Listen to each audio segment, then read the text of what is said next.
Hi, I'm Matthew from Jim's Antennas. Here's a wireless access point we've actually installed. So you can actually see it looks a little bit like a smoke alarm, a nice sleek design.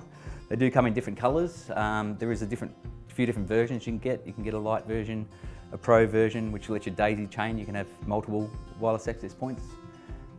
We do need to hard cable them back to the modem, so always use a licensed cabler for any data cabling you need. We cable back to the modem downstairs or wherever the modem is, quite often in the garage, and we get a brilliant Wi-Fi coverage upstairs or outdoors or anywhere you need it. Okay, so here we have our Telstra modem router. Quite often not, Telstra or your internet provider will actually put your modem router downstairs. Our wireless access point is now upstairs.